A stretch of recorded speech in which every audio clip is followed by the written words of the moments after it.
Last week was our first playoff game, and my plaque psoriasis was so itchy under all my gear.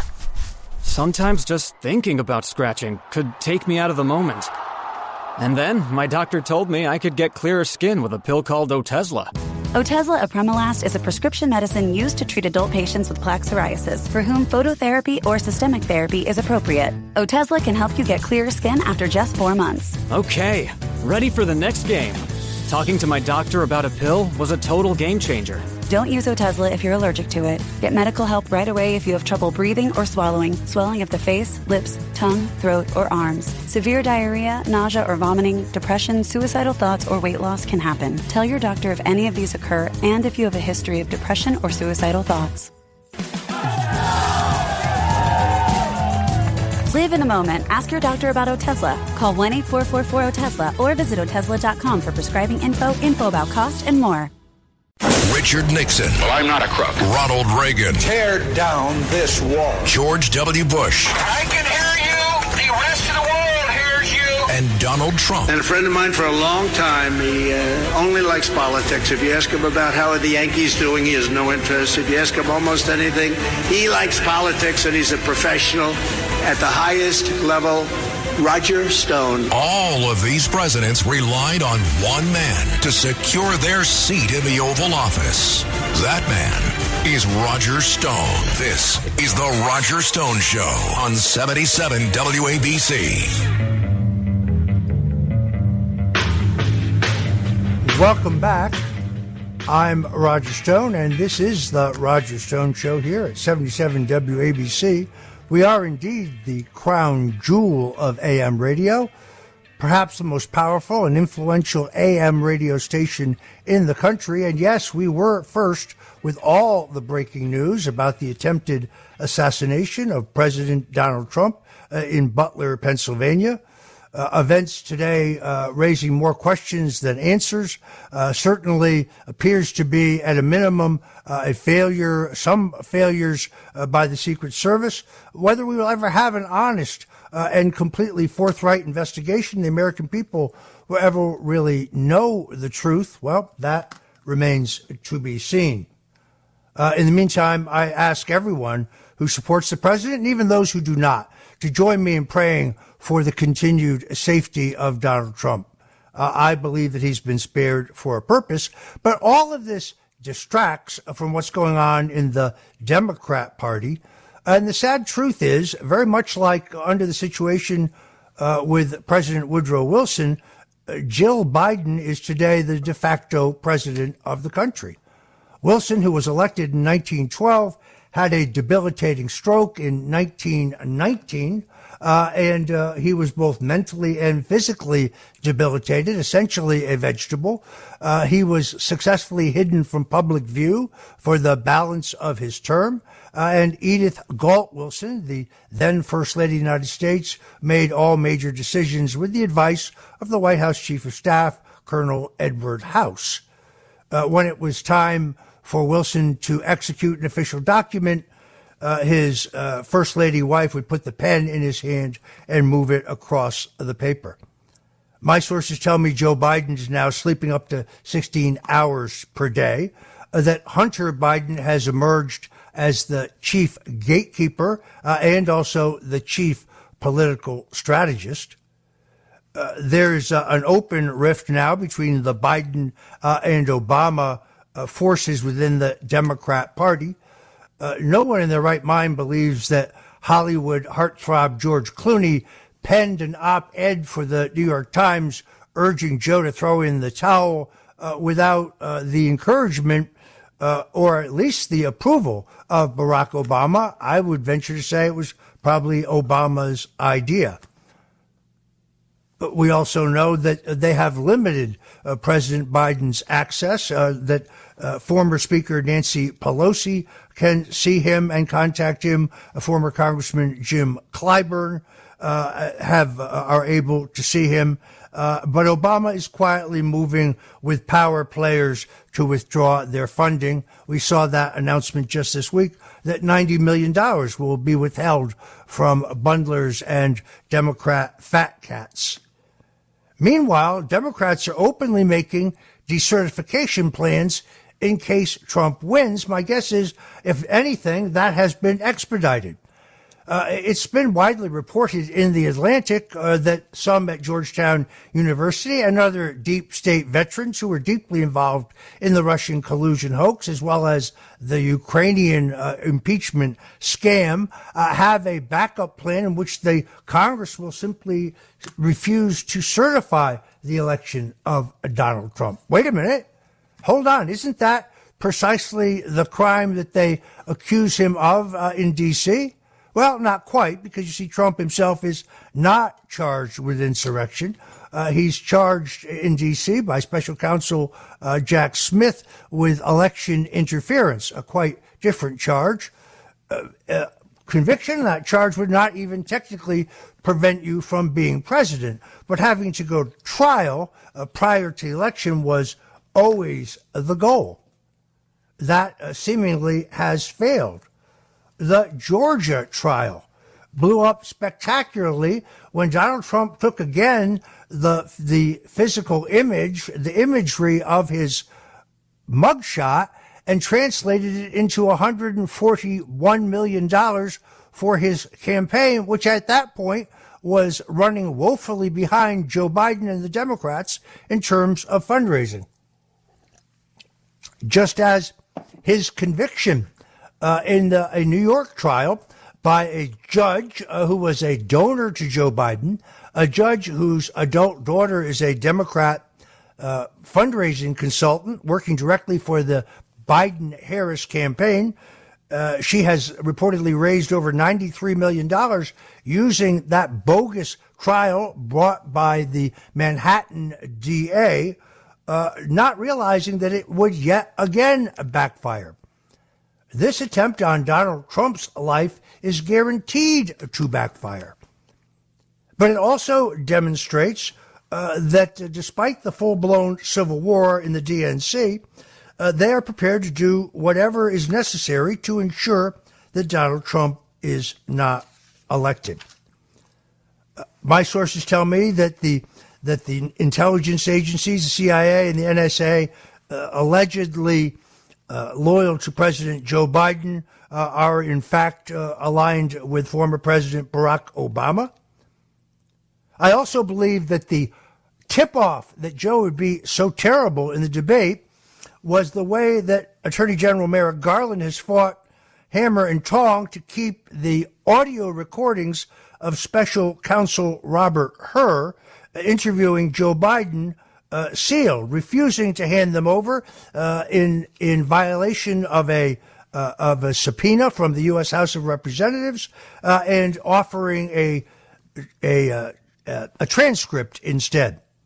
By the way, I've seen this before. Nixon refused to hand over his tapes and offered a transcript, which the courts and the Congress and the American people found unreasonable. Why is this happening? I will tell you. I believe that the audio does not match the transcript. I believe the transcript has been altered to hide Joe Biden's current infirmity. That is both the tip-off that Biden was not going to be up to snuff in the debates, but it will obviously, if that becomes true, if we ultimately get the audio and the transcript and they don't match, it will lead to prosecutions. Meanwhile, Barack Obama putting heavy pressure on both Nancy Pelosi and Chuck Schumer, the two congressional leaders. Their latest polling shows that districts in the House that were heretofore thought to be unwinnable and safe now appear to be competitive, and additionally states that they thought were beyond Donald Trump's reach now appear to be within reach. I speak specifically of New Mexico, New Jersey, and Maine, potentially, as well as the Dominion state of Virginia.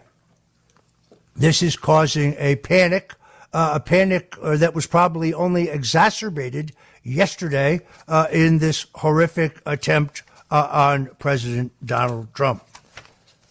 Will Obama now decide to let Joe Biden take the fall?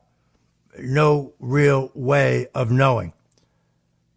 We're going to talk to Mike Crispy, who has been in Milwaukee with the Rules Committee, and talk about the impact of the assassination coming up next right here on the Roger Stone Show here at 77 WABC Radio. Do yourself a favor. Go over to the App Store and get the Red Apple Media app or the 77 WABC Radio app, so you don't miss any of the great programming we have here on the crown jewel of AM radio. As the late, great Jackie Gleason would say, stay right where you are, buckle your seatbelts, because away we go. It's the Roger Stone Show on 77 WABC. It's the Roger Stone Show on 77 WABC. Welcome back, folks. This is the Roger Stone Show here at 77 WABC.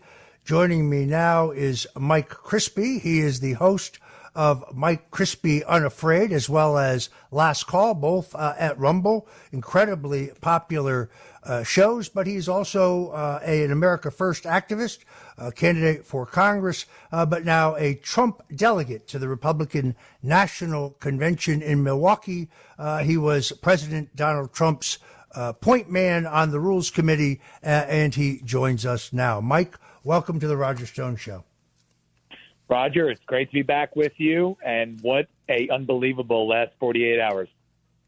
It is really amazing. How do you think this will affect things in Milwaukee? You've been to Milwaukee for the Rules Committee meetings. I know you went back to New Jersey to get some clothes, and you're headed back to Milwaukee.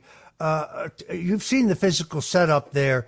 I guess off the bat, do you have any concerns about security at the RNC? President Donald Trump put out a strong statement yesterday, making it absolutely clear that he would be at the convention. It would be business as usual, that he will not be deterred from his mission. It was a brave and courageous statement. He said, and I quote, "We will fear not, but remain resilient in our faith and defiant in the face of weakness. Our love goes out to the victims and their families from yesterday," Trump said. Mike, what are your thoughts? Well, President Trump said, I believe it was maybe an hour or so ago, that he was not going to delay the schedule of the RNC either. He was always going to go out there, but he said that he was considering delaying the schedule, but he would not let this assassin derail the plans. You know, every day counts, and we need to save America. So, I mean, President Trump is everything that we've been saying he is, and he's everything that the liberal media is not. So the media has lied about him. The media slanders him every step of the way. They say he's in it for himself. They say he's just trying to, do this for whatever ulterior reason. I mean, this guy literally loves this country, gets hit with a bullet, and gets up, and his first reaction is to let his fans know that he's okay. I think it's literally one of the most iconic moments in not only American political history, but world history. And the fact that that was his first reaction, to say wait and to address the crowd with the fist, I mean, it shows fearlessness. It shows, really just a spirit and something within him that is it's unbelievable. It's unlike anything we've ever seen. So it was amazing. It made me so proud.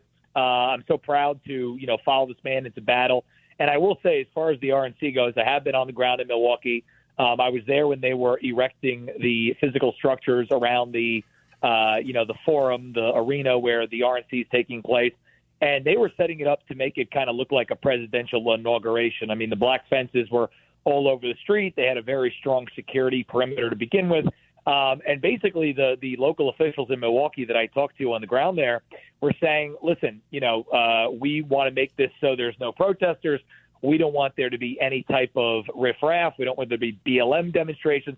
So the city of Milwaukee was already preparing for it to be clean, and now I believe it's just going to even be more tight with the security perimeter, which is good, that they were setting up for, all cars going through a certain area to get Secret Service swept, and obviously a closer area to the arena to be totally blocked off unless people had credentials and went through Secret Service. So I think it's going to be a clean convention.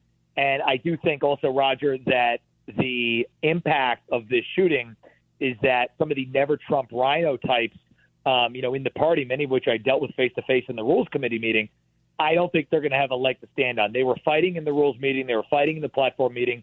But I think that's over. I think it's going to be a hero's welcome for President Trump, who is very much, in fact, Roger, a hero of this generation.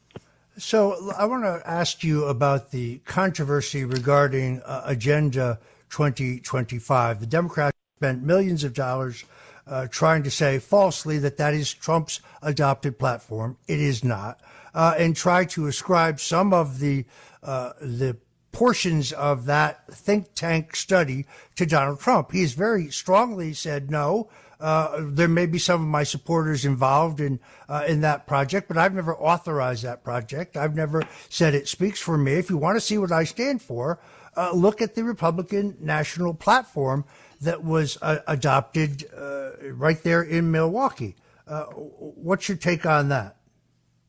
Well, President Trump is playing to win, and his platform that he put out there, I'm told that he personally called into the platform meeting, something that, I don't know if that's a commonplace. A lot of the officials in the room said that usually the nominee isn't so involved where they're literally calling in themselves into the platform meeting. So I think it shows that Trump is all over what he wants to be out there. He's not letting people around him dictate the messaging. He's not letting the bureaucrats, write the policy for him. And as far as these, Agenda 2025 people go, it's total fake news. I mean, these think tank groups do this all the time where they put out things and they say things, and left-wing groups and right-wing groups. Doesn't mean the candidates endorsed it or been involved in it in any way, shape, or form. So I can tell you from being on the ground, being in these committee meetings, that it was being talked about how President Trump was calling in directly himself to the platform committee meeting to talk about his platform. So anything other than that is fake news. President Trump has his message very clear. The media tried to make a story out of nothing, Roger. Trump's platform is going to appeal to a very wide base of people, independents, swing voters, crossover voters, and it's also great for the Republican Party base. Obviously, Joe Biden wants to falsely accuse Donald Trump of supporting cuts in Social Security or means testing for Social Security or advancing the age before which you can get your benefits. That is not and has never been Trump's position. They claim that he wants to end the legal right to abortion entirely, not his position. He has correctly said this is a decision that must be made in the states. The platform recognizes his position, which was also Ronald Reagan's position, that there are abortion exceptions for rape, incest, and the life of the mother. And I saw virtually every pro-life organization, some of whom favored more than that, favored a more extreme position, but endorsing the president's position and this platform. I think that was incredibly constructive. There's a controversy regarding the Republican National Committee man from New Jersey, Bill Palatucci, who I have known since 1981. Palatucci is kind of the right-hand man to Governor Chris Christie. He was and still is a member of the Republican National Committee. But I read on slingshot.news that there was a state committee meeting recently to reelect the party's officers, National Committee members, that President Donald Trump endorsed John Purdy, the Atlantic County Republican chairman for that position, but that Chris Christie showed up at the state committee meeting himself, twisting arms, taking people out in the hallway, and that Palatucci, a certified never-Trumper, a man who's denounced Trump and still will not support him, was successfully reelected to the Republican National Committee. Now, Mike, the rules of the Republican National Committee specifically say that members of the National Committee who do not support the party's national nominees, that their seats will be considered vacant. What say you? Well, obviously, Bill Palatucci is going to be in violation of the rule the minute that President Trump formally accepts the nomination. You can't have a guy who was talking to the No Labels Party or whatever that No Labels group is just a couple of months ago, a guy who was saying that President Trump got what he deserved with the guilty verdict that he deserved to be on trial. No man is above the law. I mean, he's literally tweeting like he's Maxine Waters or like he's Mitt Romney. It's Trump derangement off the charts. But it's really even worse than that, because this is a guy who is scorned and bitter. His boss, Chris Christie, was trying to strong-arm his way into a position into the Trump administration. Trump did the right thing by not hiring him because he has more baggage than a United Airlines flight. And so it was a good idea not to hire him. Christie's been on a jealousy and revenge kick ever since. Palatucci will never support President Trump genuinely. So the minute that President Trump formally accepts the nomination of the party, you can go look at his litany of tweets from the last couple of years. It's Trump derangement syndrome. He needs to be expelled. I mean, the Republican Party has a couple hanger-oners like that. Luckily, they're far and few between. But the Trump campaign and the MAGA grassroots needs to send a message and demand that state leadership that bucks President Trump, the greatest president since Lincoln, the man who just showed resounding courage on the world stage in defiance of an assassination attempt, that if you are not 110% with this man who's leading us into battle, then you need to go. It's the only way that we're going to save this country. So, Roger, Palatucci needs to go. We're going to keep the pedal to the metal on him and demand that he speaks after President Trump is nominated, and we're going to try to boot him out. That's where he belongs, on the outside looking in. Let's take a look at New Jersey, if we can, because I argue, particularly now, in this new atmosphere in which this assassination attempt roils everything regarding the presidential race, that New Jersey is conceivably in play. We know that polls have shown New Mexico, Virginia, New Jersey, and Maine, which has a unique congressional district system for their electoral votes, all within range for Donald Trump. That means, theoretically, of course, that the states we've all been focused on, like Pennsylvania, Georgia, Arizona, Nevada, Trump, if he won one of those expanded map states, but then lost one of the so-called swing states, he could still very well become president. The dynamics here have changed very dramatically. So what do you feel on the ground in the Garden State? Well, Roger, I think that obviously President Trump, if you look back to his Wildwood rally on May 11th, leading up to that rally, there was a poll that came out that had him down 5 points. Recent polling from about a week and a half ago had him up 1 point and 2 points, respectively. Now, in the face of what we just saw yesterday, there are people from all sorts of stripes of the political spectrum saying, listen, enough is enough. I'm with the guy who got up there and waved his fist to the crowd and is showing the courage and resolve. And clearly he's in this for the right reasons. They see Biden, who clearly is not in it for the right reasons because they don't even know why he's in it. His family's pushing him through it. They see that versus the warrior, President Trump. So I'm telling you, I think obviously before the rally gave him a bump. That's why he took the lead in the state. And now I think from what we saw and the historic moment that we witnessed over the weekend, I think his lead's going to go up even higher. So I think that we're going to see 3, 4, 5 point lead for President Trump in New Jersey in the next round of polling. New Jersey elects statewide Republicans. South Jersey's red. Central and North Jersey is purpley. And then near the Manhattan area and in the urban areas, if President Trump peels off 10% of those would-be Democrat voters, boom, he wins the state. So I think he's going to win New Jersey, Roger. I've been saying it for a little while. You've been saying it for a while. And I think he should come to one more rally here, and it will be sealed. Mike Crispy for just joining us. Mike Crispy, the host of Mike Crispy Unafraid, as well as Last Call, both on rumble.com. You definitely want to check those out. He is just back from Milwaukee, returning to Milwaukee. It is very interesting that I've always said that you can't poll within the eye of a storm. So snap polls here in the wake of the attempted assassination of Donald Trump are going to be affected by all of this news coverage, I think favorably affected. On the other hand, I still believe that Trump gets yet another surge in small and medium-sized donations, another surge in political support, and that states like New Jersey, which has not gone for a Republican presidential candidate in recent memory, are now very much within reach. We're talking to Mike Crispy. When we come back, we're going to talk about the question on everybody's mind, other than who really shot Donald Trump and why.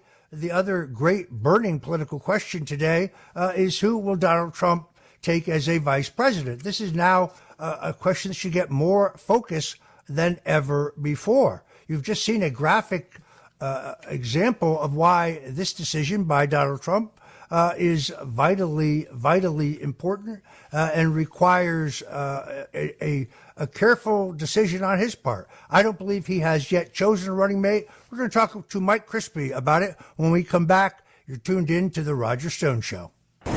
It's The Roger Stone Show on 77 WABC. Welcome back, folks. This is Roger Stone. You're tuned in to The Roger Stone Show on 77 WABC Radio. We're talking to Mike Crispy, who is a Trump delegate to the Republican National Convention in Milwaukee next week. He was Donald Trump's point man on the Rules Committee. And before the break, I asked him, I raised the question, I should say, of the vice presidency. Mike, you've got to admit one thing. Donald Trump is the consummate showman. Putting aside the horrific attempt on his life yesterday, it's very clear to me that he's going to tease this very important decision right up till the last minute. And will only announce it, I believe it's on the 18th, perhaps when this individual walks out on the stage with him. Every couple of days you hear a new round of rumors, but that's what they are, rumors. Donald Trump is keeping this decision very, very close to his vest. I personally, based on my own conversations and conversations with others who've talked to him, don't believe he's made a decision yet. He told Sean Hannity that only several nights ago. So, Mike, what is your thinking? Who do you like? If you were making this choice, who would you pick? Who do you think's in the running? Give us the Mike Crispy Jersey lowdown on this. Well, I got to say, first things first, what I'm hearing from people around the convention is exactly what you're saying, Roger, is that, he's going to make it, a surprise at the convention, whether that be on Wednesday or whether that be on Thursday when he walks out with his pick. So it's going to be unbelievable. I'm very excited to see who he selects. I know he's gone through a very rigorous vetting process.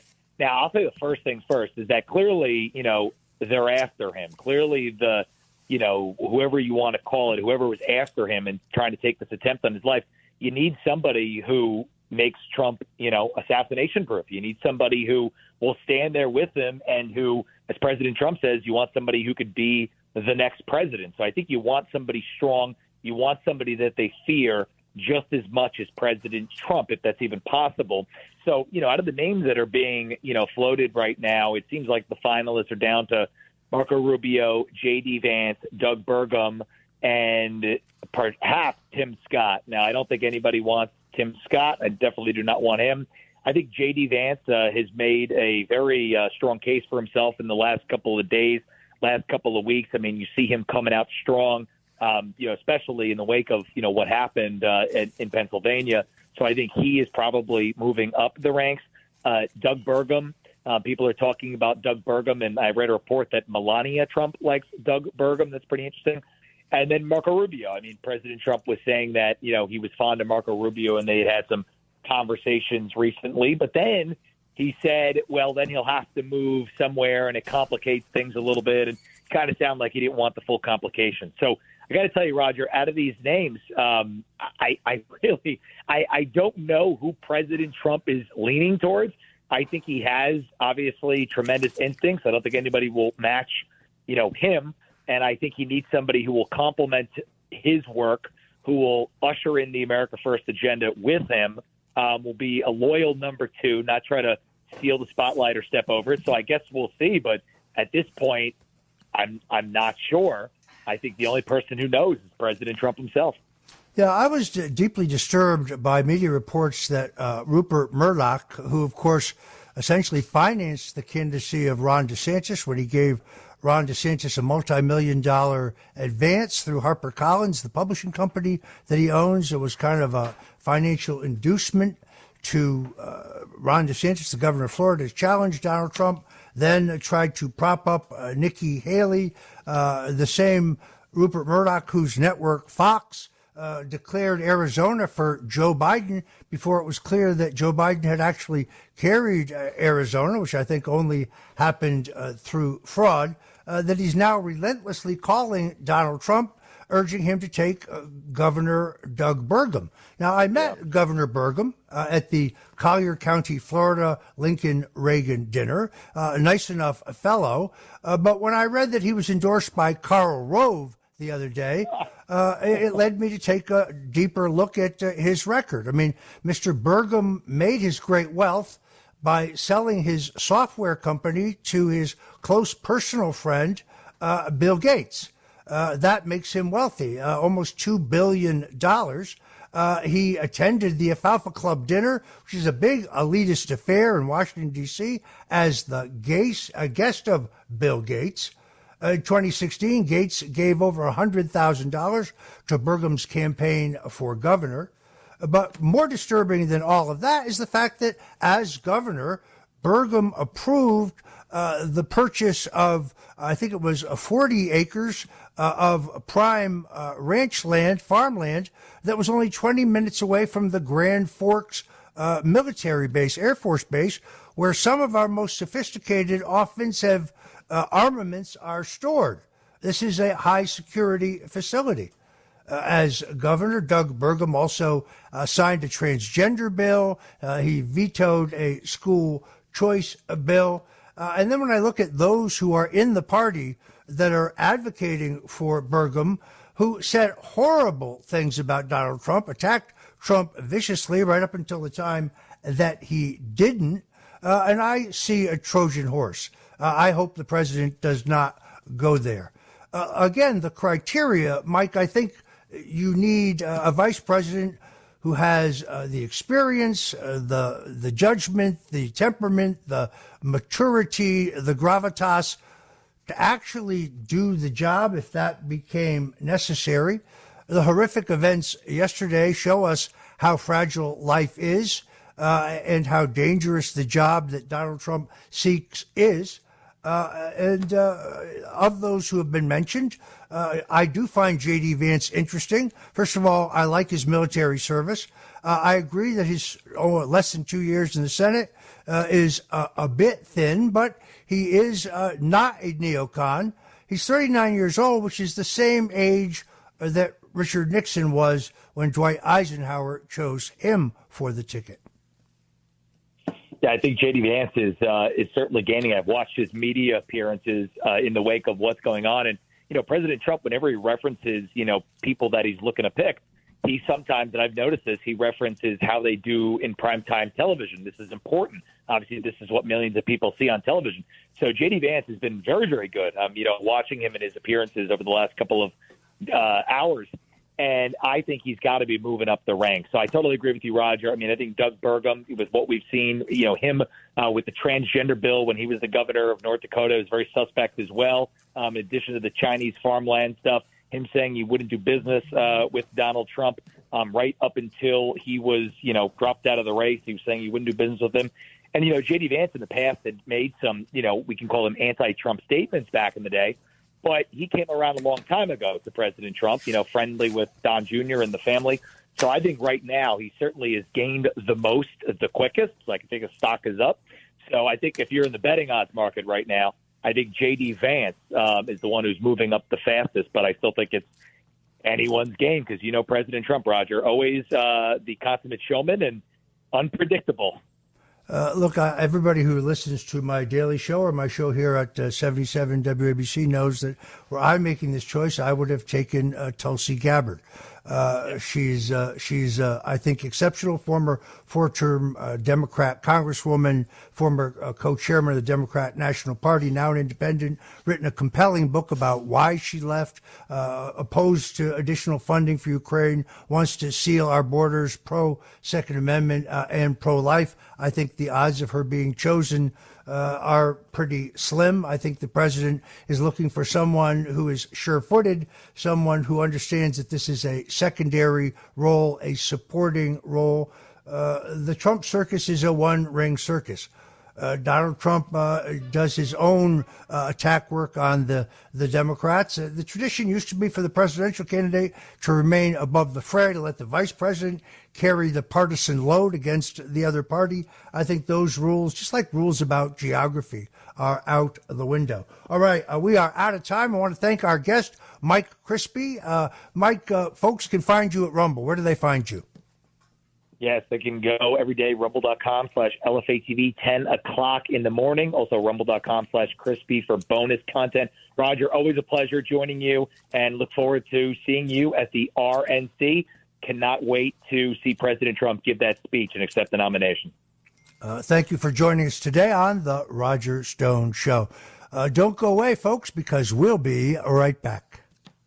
This is New York's talk leader, the crown jewel of talk radio. WABC New York and 107.1 WLIR Hampton Bays. 77 WABC News starts now. 77 WABC News, 87 and sunny on the Sunday, July 14th. Good afternoon. I'm Liz Radabali.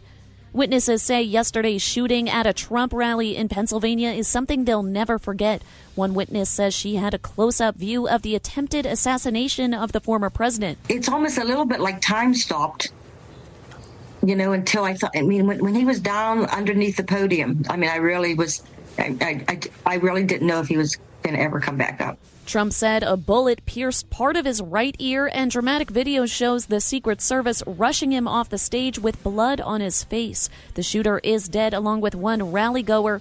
2 others are in critical condition. Multiple reports say that the shooter behind former President Donald Trump's assassination attempt had explosive materials in his car and at his residence. Authorities used the gun found at the scene to identify the shooter as 20-year-old Thomas Matthew Crooks. Pennsylvania Congressman Dan Muser was at the front row when that gunfire erupted. First couple of shots, actually Dave and Mike Kelly, U.S. House member as well, we looked at each other, and then the next shot, we knew that it was gunfire. Trump emerged with a bloodied face after shots were fired during his outdoor rally in Butler. Crooks fired the shots from an elevated position not inside the Secret Service's security perimeter. The FBI says they have yet to identify a motive.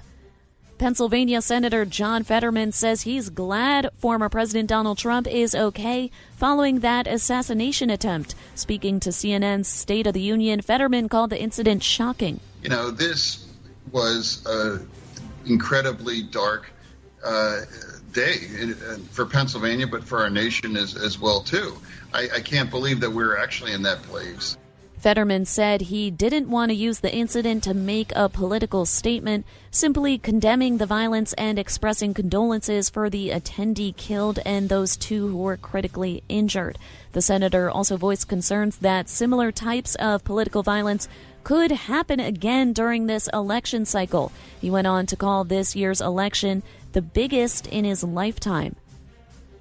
President Biden has spoken with former President Donald Trump following that attempt on his life yesterday. Trump was speaking in Butler, Pennsylvania, when those shots rang out and he was rushed off the stage. The White House reports that President Biden spoke with Trump over the phone that evening. Biden also spoke with Pennsylvania Governor Josh Shapiro and Butler Mayor Bob Dandoy. The president is cutting his weekend in Delaware short to return to Washington, D.C. immediately. House Speaker Mike Johnson says former President Donald Trump is lucky to be alive. That bullet went just apparently a millimeter from doing real and permanent damage to him or perhaps taking his life. And it's just kind of a surreal thing. Johnson also says there will be a full investigation into that attempt on former President Donald Trump. Johnson said he would have the head of Secret Service testify before Congress about any gaps in security which allowed those shots to hit the former president. Georgia Republican Marjorie Taylor Greene is blaming Democrats and President Biden for the shooting at that Pennsylvania rally. I'm really disgusted because here's why. Just earlier today on a fundraising phone call, and I'll quote, I want to make sure I get it right. Joe Biden told his donors that it's time to put Trump in a bullseye. Well, guess what? That is exactly what someone did today. She appeared on Real America's Voice shortly after the shooting. She also said that Democrats have weaponized the government and want to see Trump dead.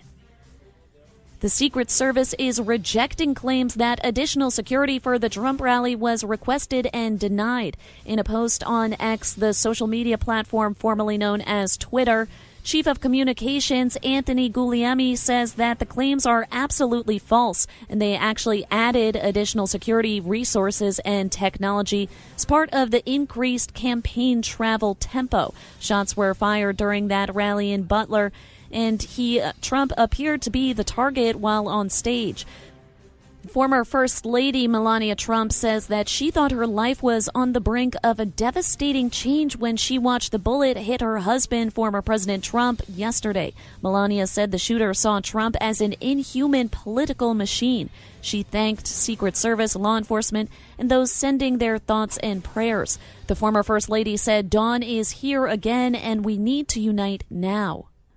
Now your forecast from the Ramsey Mazda Weather Center. Tonight, mostly clear and a low of 77. Tomorrow, mostly sunny with a high of 91. It's 87 and sunny outside our Midtown studios. I'm Liz Radabali. Remember, the news never stops at WABCRadio.com. This is the Roger Stone Show on 77 WABC. A man who's gone through hell, but he's kept going, and he's smart, and he's strong, and people love him. Not everybody, but people love him and respect him. Roger Stone.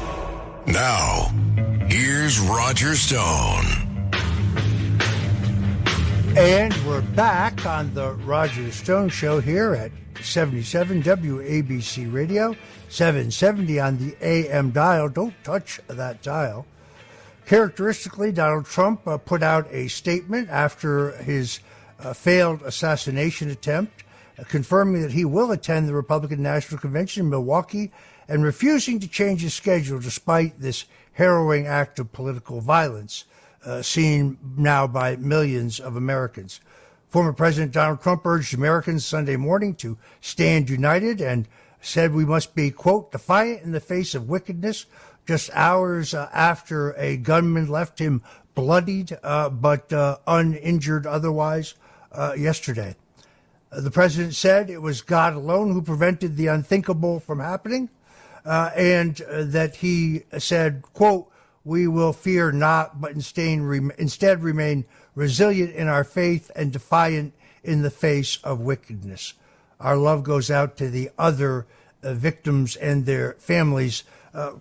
Among others, a special prayer, please, for Corey Comparatori. He is the man hit in the head and killed. He has served his community as a firefighter. His name will get lost in this media shuffle, but we pray for him and his family. I have so many questions about the shooting. I've seen it fragmentary. Joining me now is one of the smartest men I know. Jovan Pulitzer is an inventor. He's an entrepreneur. He's a thinker. He's an analyst. And I saw his take on some of what happened earlier today on another program, and I asked him to step into the Roger Stone Show and talk to us about those horrific developments yesterday. Jovan, welcome to the Roger Stone Show. Thank you, Roger. I appreciate you having me. And yes, the world is watching, and we saw history happen before our eyes. And by just a millimeter grace of God, is President Trump still alive? It could have been so different. It just seems to me there are so many anomalies and irregularities and contradictions. My own sources have told me that the Trump detail has asked for additional manpower, additional funding for some time, and that those requests have been denied.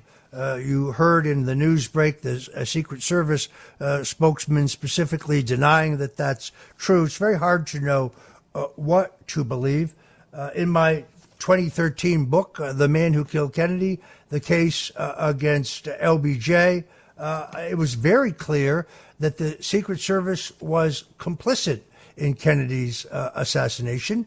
The motorcade route, for example, a complete violation of the Secret Service manual of conduct. The presidential limousine is never supposed to come to a full stop, yet it came to a full stop in Dealey Plaza, had to take a hard right turn, thus allowing a gunman, I think multiple gunmen, to get off shots at John F. Kennedy. The buildings on both sides of the street were supposed to be cleared and sealed. They weren't. There was supposed to be a specific number of plainclothes Secret Service agents in the crowd. There weren't. There were supposed to be 6 motorcycle vehicles, 3 abreast, each side of the presidential limousine. There was 1 motorcycle officer, and he was ordered to ride behind the presidential limousine. The agents who were supposed to be on the bumper were ordered off the bumper. So I wonder, what do you make of the Secret Service's actions yesterday based on your early analysis? Well, I think, Roger, what you just outlined in history, we now have history repeating itself. See, in forensics, when you look at these things, sometimes you also have to look at the odd occurrences or coincidences. And that's just what you listed out with the assassination of JFK. Here's all these little random events that happened or got set into motion before. Well, if we did the same analysis, which is basically a particular type of risk analysis looking at things, you take all these coincidences and the things that led up to it, and if you were charting it on a piece of paper, you kind of start making a circle, right?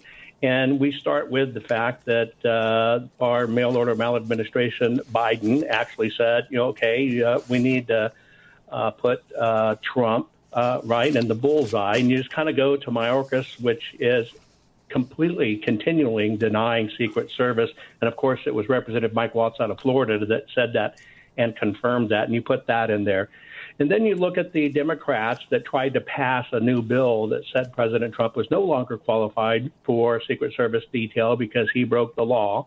And then you start looking at, okay, where did this happen? We've got to look at the place of where it happened in geospatial terms. Happened in Pennsylvania. Pennsylvania, although Pennsylvania people love Trump, the Pennsylvania system is totally against Trump.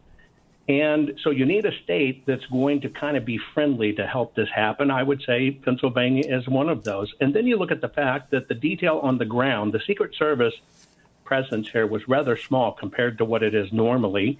And it was relied upon for Pennsylvania police, stadies, et cetera. And that was directly in the hands of Shapiro, the governor. So we kind of put these on. And then we look at Shapiro, who basically, did by executive order recently that illegals can vote, did this motor vote or whatever. And you just keep on plotting these dots. And then you look at the area of how this was let out. And this is 125 yards from the largest tower in the area. There was a water tower off to the right.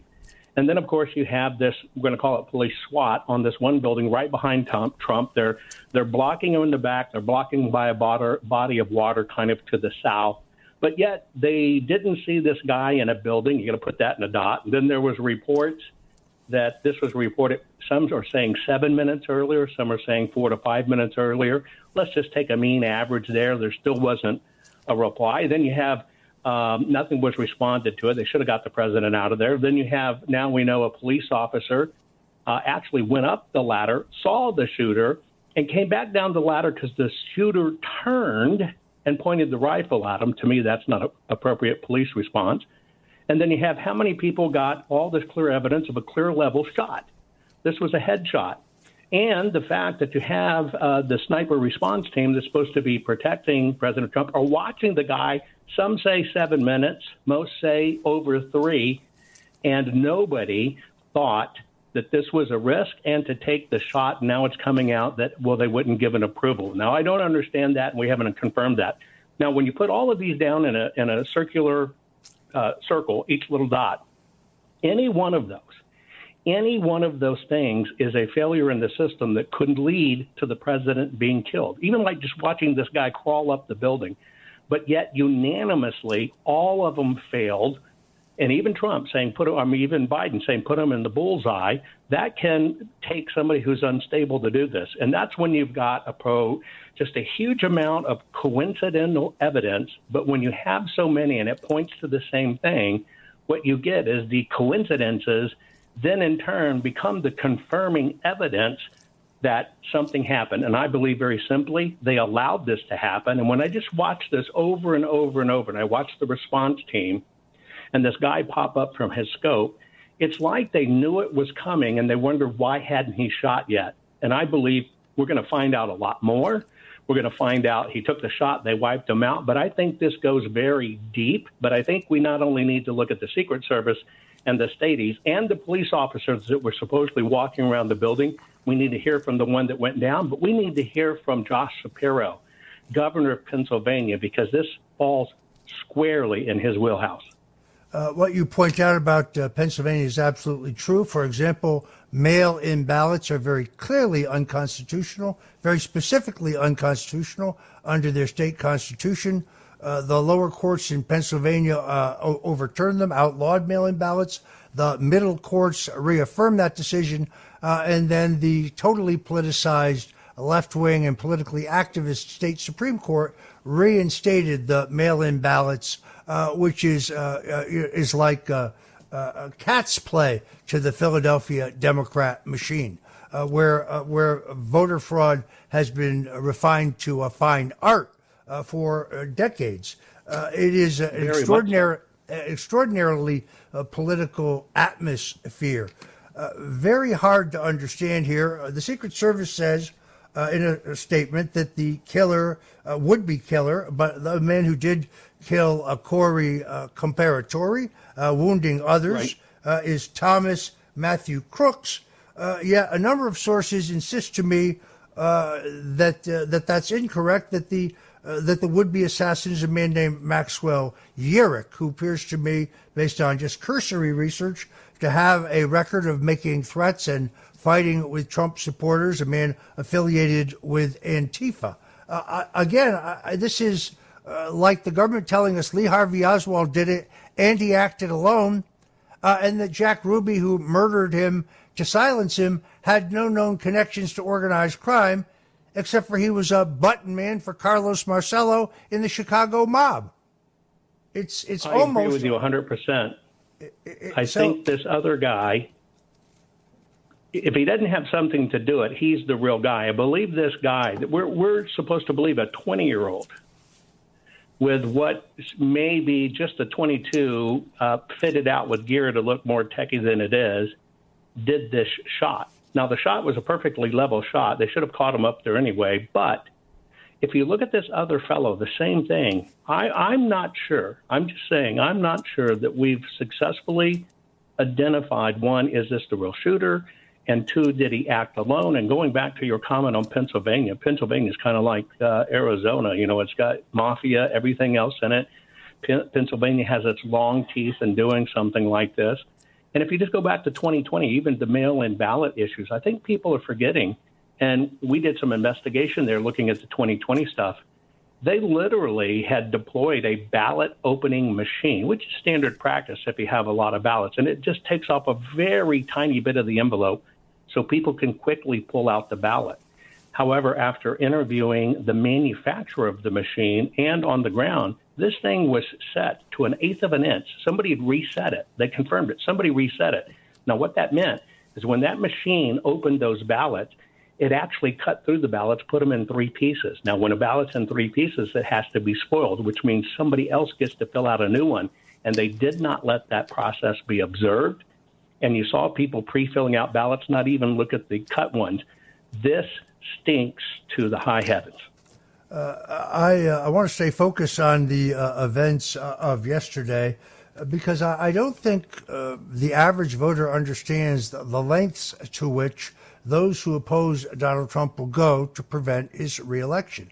The results of what we saw yesterday is the results of this overheated, hateful, vitriolic, hyperbolic, over-the-top rhetoric in which they constantly try to vilify Donald Trump as a racist, as a sexist, as an authoritarian fascist. Joe Biden called him a rapist in his public remarks. Trump has not been convicted of rape. He was specifically not convicted of rape, even though the sexual assault trial in Manhattan, I think, was a travesty. So these people are responsible. As you point out, Joe Biden says it was time to put Trump in a bullseye. Jill Biden depicted him as evil. The talking heads at MSNBC preach this line of hatred, this line not just attacking Trump, but attacking anybody who supports him. That is what is responsible for what happened yesterday, this atmosphere of hate. And now people out saying Trump's assassination was staged. This was a staged event by Trump and his Confederates to win public support. That is outrageous, absolutely outrageous. Folks, if you're just tuning in, I'm talking to Jovan Pulitzer, inventor, entrepreneur, a thinker, a researcher, analyst, and dare I say, genius, right here on the Roger Stone Show. Stay tuned right here at 770 on your AM dial, and we'll be right back. This is the Roger Stone Show on 77 WABC. Welcome back, folks. This is Roger Stone on the Roger Stone Show. It is Sunday, and we thank God Almighty for the safety and protecting the life of President Donald J. Trump. As someone who lived through the Kennedy assassination and also the attempted assassination on President Ronald Reagan, I had that same lump in my throat when I first heard that he'd been shot. Anyone who was old enough to remember in 1963, we heard initially that President John F. Kennedy had been shot, and then after a brief sequence of time, we were told that he was, in fact, dead. It is a moment that no one can forget, unless, of course, you're George H.W. Bush, because he said for 30 years he couldn't remember where he was when John F. Kennedy was shot. Where was he? Oh, he was in Dallas. Well, he was in Dallas the day before. He was in Tyler, Texas, at the exact time of the shooting. We know this because he managed to place a call to the FBI bureau in Houston, Harris County, to establish an alibi, basically saying, this is George Bush. By the way, I'm in Tyler, Texas. I've heard about this assault on the president. He tipped them off about a young Republican back in Harris County who he said may or may not have made threats against Kennedy. When the FBI raced to the home of the man fingered by George H.W. Bush, he was in his backyard painting George Bush for the U.S. Senate signs and posters. In my view, an attempt to establish an alibi. Amazingly, there were multiple presidents on the ground in Dallas on November 26, 1963. Obviously, John Kennedy was there. Next up, Lyndon Johnson was there. Richard Nixon was in town, having come to Dallas to address a Pepsi-Cola bottlers convention. And, of course, future President George H.W. Bush stayed in the Sheraton Hotel, feet from Dealey Plaza, the night before. Jovan Pulitzer is with me. Jovan, are we going to find similar anomalies when we begin to investigate what actually happened yesterday? I absolutely believe that's true. Everything points to it. This is a failure so egregious of protocol that it had to be, well, just let happen. It had to be planned. And I'll give you an example. Secret Service, when they are protecting the president, and they were to see this guy crawling up on a building, which supposedly crawled onto the building in complete open. There's video footage of it, and took almost 3 minutes to set up. Normal protocol would have been, he has a rifle, you know it, you take him out. You don't ask for a clearance. And I cannot figure out why there was even any type of stand down in it. Now, To be able to do that at that level and know that you have a former president of the United States and more than likely the next president of the United States, that shot should have been taken. He had a shot caller and everything with him. They were in the sights for minutes. But you got to go back and look at how everything has been leading to this moment. It was only July 1st, that the Huffington Post ran an article stating the Supreme Court gives Joe Biden the legal okay to assassinate Donald Trump. And then you look at Alex Soros, who's taken over the helm from Daddy, on January 21st. He posted a picture of a bullet through a window, a bullet shot window, and $47, and basically saying, suggesting that Trump should be assassinated. This is going on all around us. Now, what I'm worried about, I was just recently doing a program with Alex Jones and Laura Logan, and we were talking about all the different things coming up, and Alex mentioned, the system's got its back against the wall. They're failing. If I look at this moment in time, I look at this hesitation to allow the shooter to get multiple shots. They were banking on whoever really took the shot of taking President Trump out. I slowed down the footage showing people he just managed to turn his head, even just the slightest at the last moment, and that bullet just grazed him. I believe that this was planned, and now they failed. Now what's going to happen here is, what are they going to do next? Is because we're going to lead into the convention in Milwaukee, and Alex was suggesting that they're going to bomb the place with a vehicle load of explosives, which is very possible. This is a beast that's hurt and got their backs against the wall. But isn't it ironic that here we are going to be again in Milwaukee, and who is the president that had an assassination attempt while campaigning in Milwaukee? Yeah, Theodore Roosevelt. There's too many things and they all like their times and anchors and stuff in this. I believe that it's going to get worse, and I believe they now have no choice but to pull out all the stops. They have inadvertently empowered President Trump more, but also this is where President Trump worries me. Now, I know he's a fearless warrior. God bless the man. What you see is what you get, right? But he is insistent on going to Milwaukee. And I just have to tell you the truth. That panics me. And certainly if they wait till he gets in, because they've already said they're not going to let him be in office. And I agree with many saying he's got to literally lock himself down in a bunker and get this country run and cleaned up, because it's too much of a risk being out there. And I have to tell you, I have great concerns of what's coming. Well, I want to make it very clear that I pray that you're absolutely wrong about any kind of violence or problem at the Republican National Convention. I just pray that you are wrong. Secondarily, I would say, again, I make no assertions about who is and is not the shooter. I don't know. I'm only reporting, alternative reports that seem credible to me. I actually wonder whether we will ever really know. We're still arguing about the Kennedy assassination. The truth about the attempted Reagan assassination, as I have learned through my own research, has never been exposed to the American people. Will be soon in an upcoming book that I am toiling on.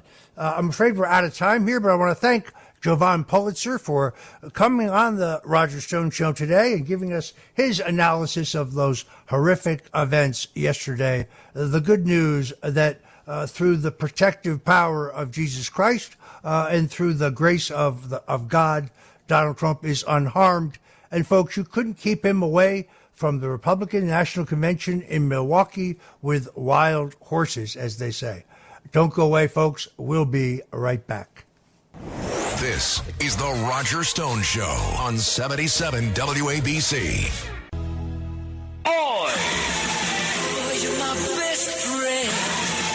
Sid and Friends in the Morning. Busy Friday before we jet set to Milwaukee for 5 days of live RNC coverage. How about Caitlin Sinclair talking about her role with President Donald Trump? Trying to figure out what voters really care about and get that messaging out there. Join me live at 6 a.m. on Monday for the RNC.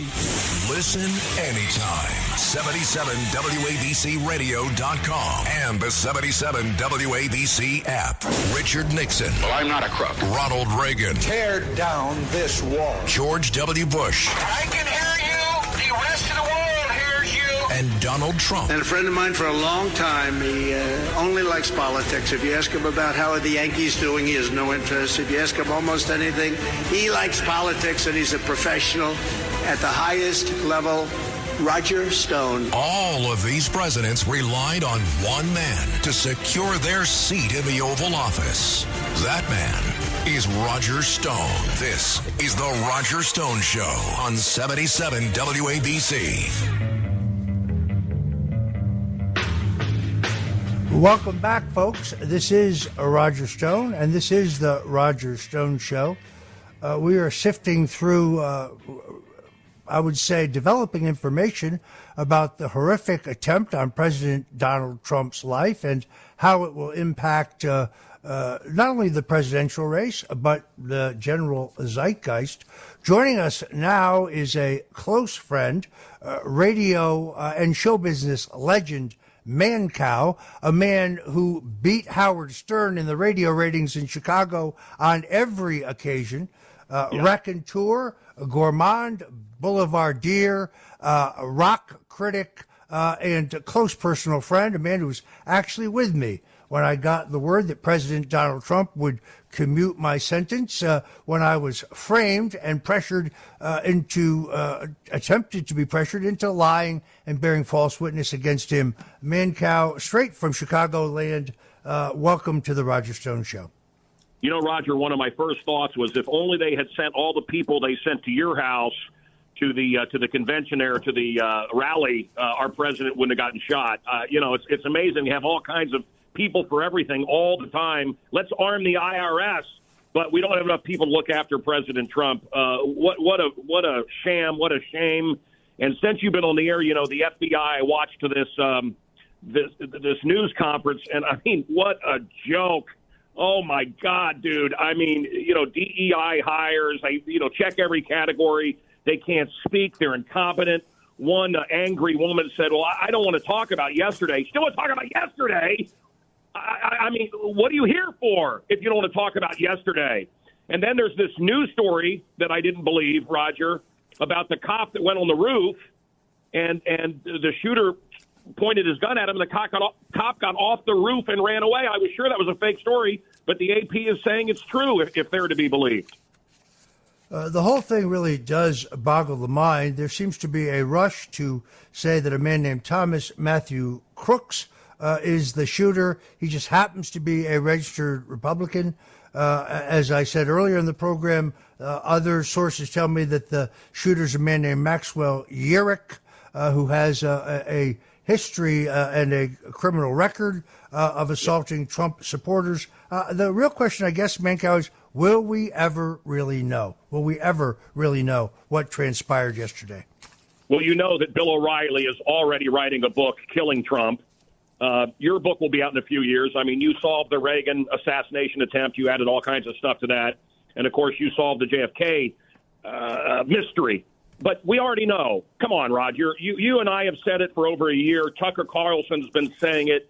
How many times? Look, they've tried everything. All they can do is kill him. I had Dennis Kucinich on my show, and, he doesn't think like us, but I always thought he was kind of one of the good ones, one of the good Democrats. And he said, yeah, we just, whoever we don't like, if they don't want to take our banking, we kill them. And, Trump is out there openly saying he wants to drain the swamp, wants to get rid of the deep state. He's really felt the sting over these last few years. They thought he would go away. He didn't. And so they're going to do what they did to JFK with this guy. I still think they're going to I'll be shocked if they just don't kill him. This was the first attempt. Well, I pray that you are wrong, but at this juncture, we have to assume that his campaign will be turbocharged by this. Millions more in small and medium-sized campaign contributions.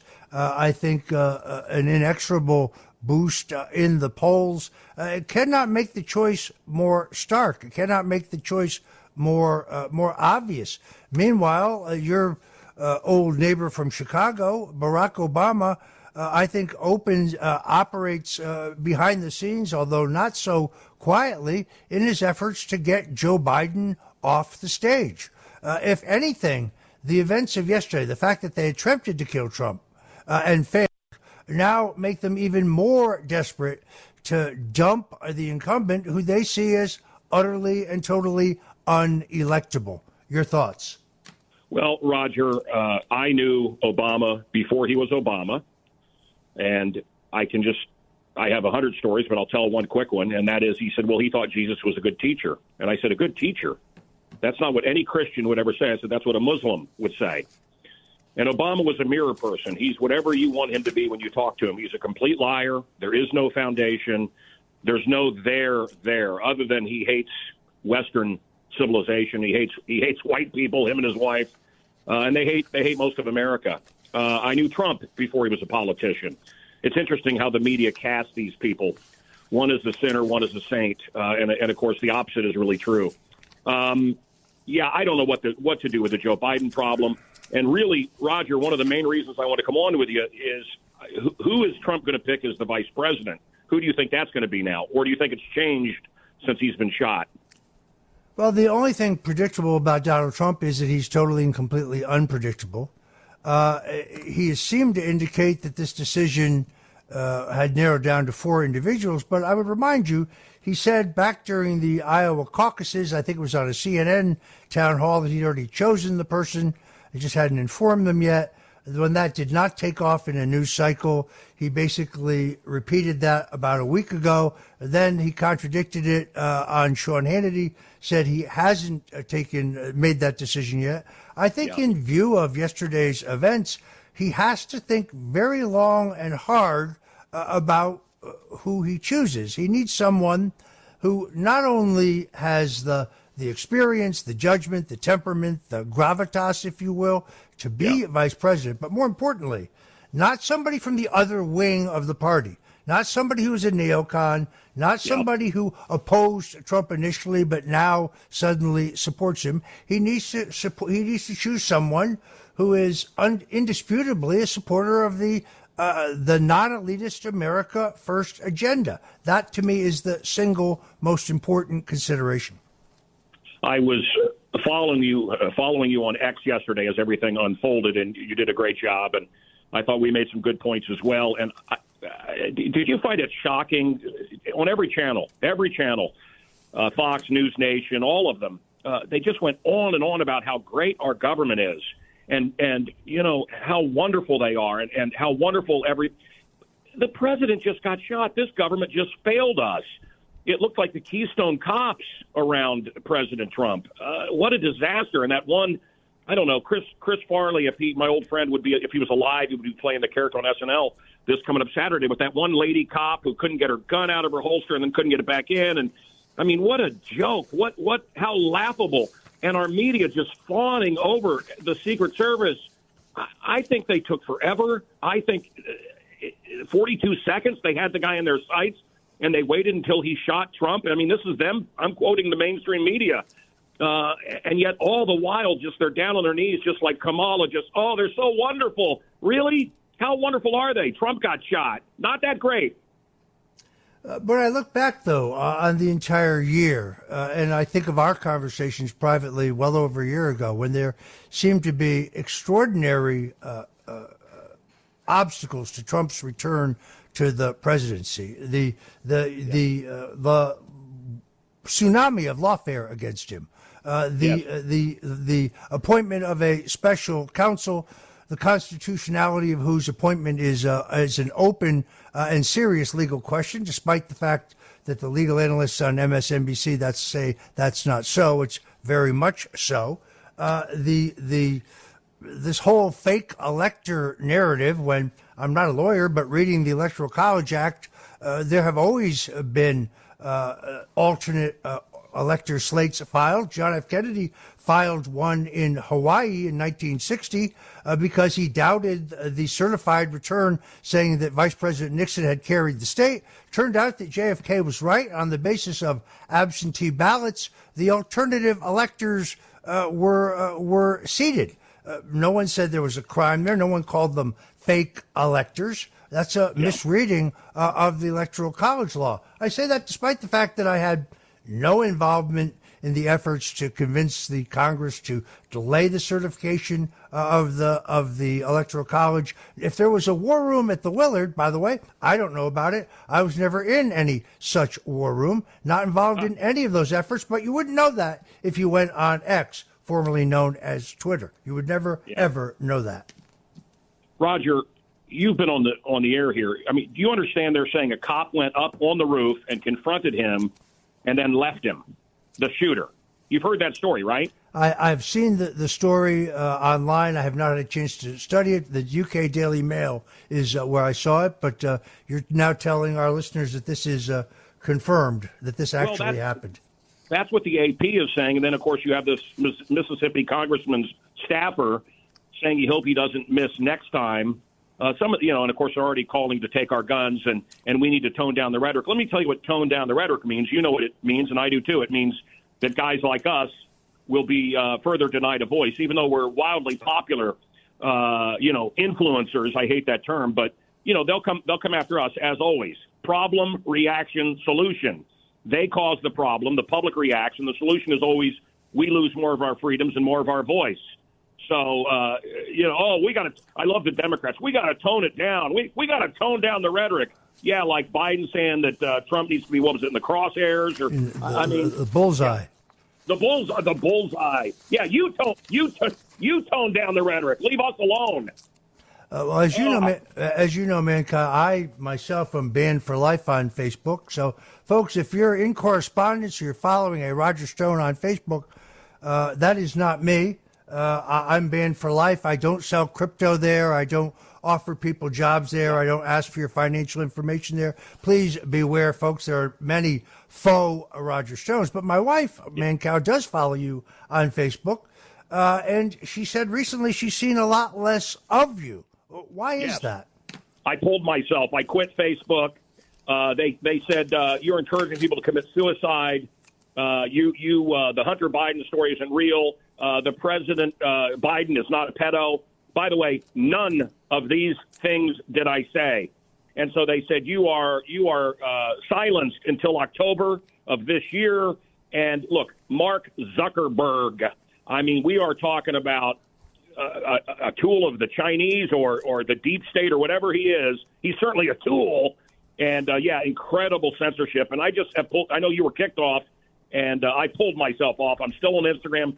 By the way, lawsuits from me and my lawyer against Instagram, or legal letters anyway, against Instagram and Facebook, because there's so many fake man cows, MANCOW. I own the name, but they don't want that. They make it virtually impossible to find the real version of me or the real version of you or anyone else that questions the narrative. You can't question the agenda or you're hurt. It's the number one problem in the country other than AI. AI, to me, is even scarier.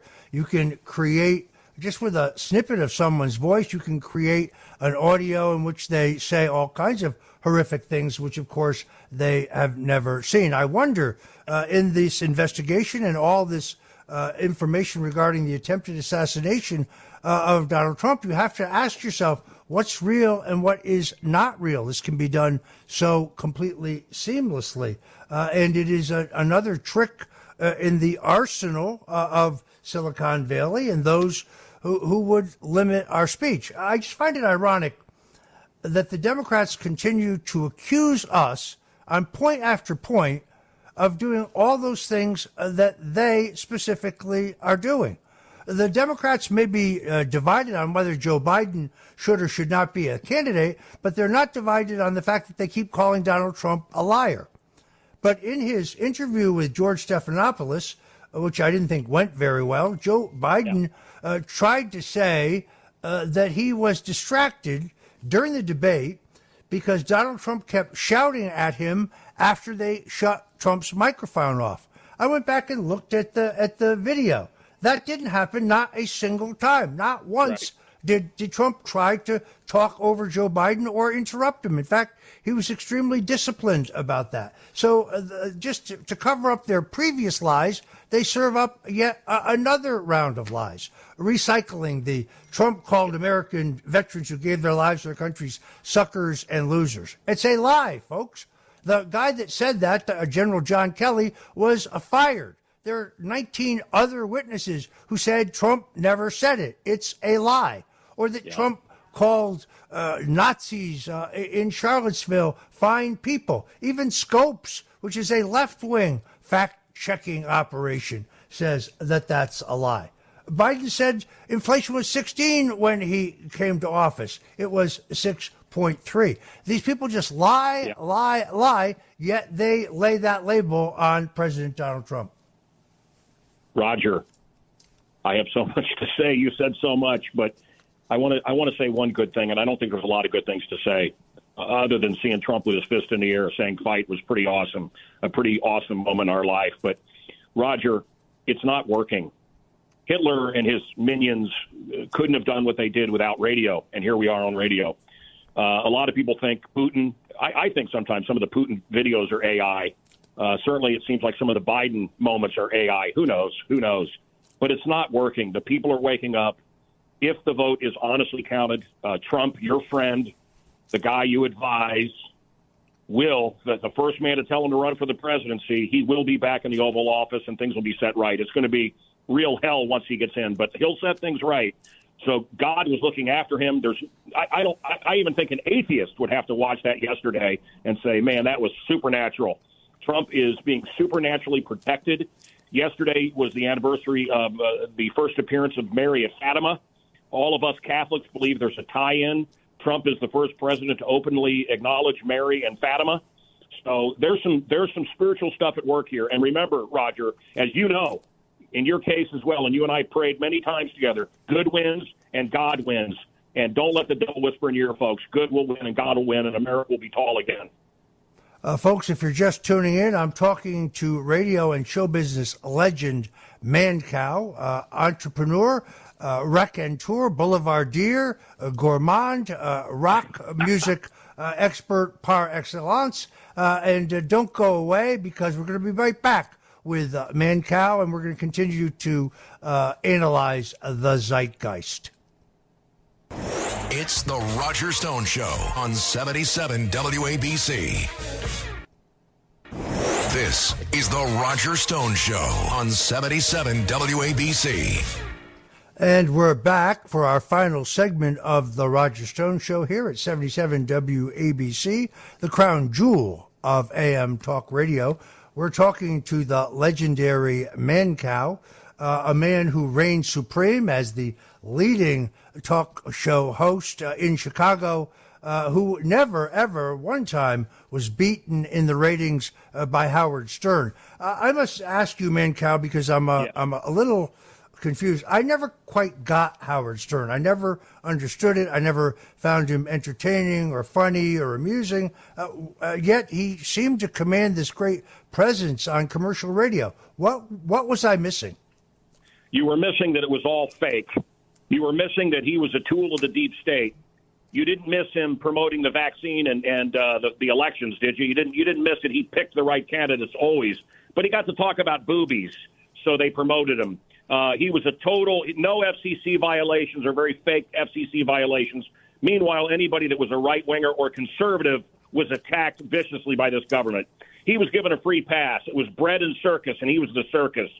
He had 33 writers that whisper in his ear everything he said. I had 0 writers.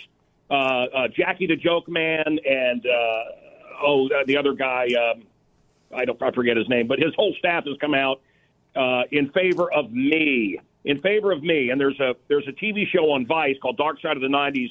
The first hour is about me. I got inside his brain, and I lived there for free, and I destroyed him. And, Roger, can I please mention what all of this is about? Everything? Be my guest. Okay. Jones, Tucker, Bohemian Grove, Council of Foreign Relations, the attack on Christianity, abortion as women's health, LBGTQ, twisted teachings at schools. I can go on and on. It's all from the left. It's all communist. And it's all about one word, eugenics. They view you and me as a cancer, and they want less of us here. And everything is about death and destruction and sacrifices for the dark side, for the demonic. And it's about time that people pick a side. If you don't pick a side, you're going to have a boot on your throat and a gun at your head out on your front lawn. It's time to wake up. And if you, I mean, the people that are still on the sidelines, Roger, I've seen you. How angry do you get? Well, I don't want to pick a side. Why don't you talk about that, Roger, when people tell me and you when we're hanging out, well, I don't want to pick a side. Roger, what do you really think of those people? Well, Mancow, first of all, in all honesty, you need to stop mincing words and tell people how you really feel. Because I feel you're holding back. Look, the country has never seen peril like this. It is absolutely clear that those who want to prevent Donald Trump's return to the White House are prepared to use extra legal methods to do it. They openly talk about efforts to decertify his election, even if he does win a free, fair, honest, and transparent election.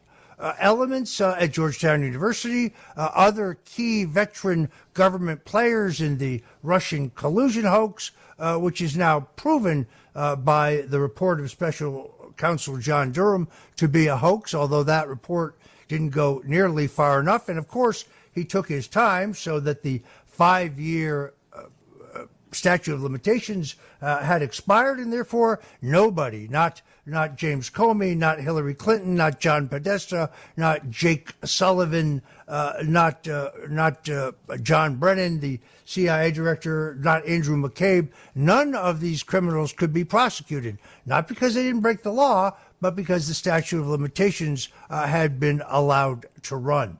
The limited hangout road. Special Counsel Durham never actually addresses the so-called hack of the Democratic National Committee by Russian intelligence. That's because there was no hack. The judge in my case would not allow Bill Binney, who was the CIA's leading counterterrorism internet expert, to testify because his testimony and the forensic evidence that he would have produced would have demonstrated that there was no online hack of the DNC, not by the Russians or anyone else. Consequently, there was nothing for me specifically to lie about. So the real question, Mancow, is going forward, because politics in America is always about the future and never about the past. Do you still think that America can be saved? Do you still think that Donald Trump can overcome all of these obstacles, all of the manipulation by the deep state to return to the White House? Which one do you want? Do you want the radio version, the one that's on with Roger Stone right now, or do you want the real me? Well, because I believe in Christ and because I've seen us delivered in so many unlikely circumstances so far in Trump's march back to the White House, I continue to remain optimistic. Look, in every great battle in the Bible, the forces of the Lord are always overwhelmingly outnumbered, yet they are always victorious. So, yes, I guess I say I choose to keep the faith. And, well, so far, so good. Tell me your views. Either way. Yeah. Well, Roger, the public sitting on WABC, a station I was on for a few years and had a great time on. Look, yes. I think yesterday was a miracle, and yes, with God's help. But in the darkest part of my heart at night, the dark night of the soul, I've worked the election booth several times here in Chicago, and I saw how fake it was. I just go with what everybody says. It's got to be so overwhelming on Trump's behalf that they have to let him win, but I don't know that they care anymore. The communists only have to win one election, and that's who's in charge right now, man. The deep state is in charge, and I'm praying for a Trump victory.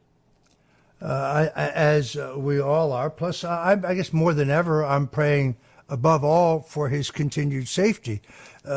Look, when he stood up, when he was in that scrum of Secret Service agents trying to shield him with their body, insisting on motioning to the crowd, he didn't know whether there was a live shooter still at loose. That was a courageous act. That was an extraordinarily courageous and symbolic act.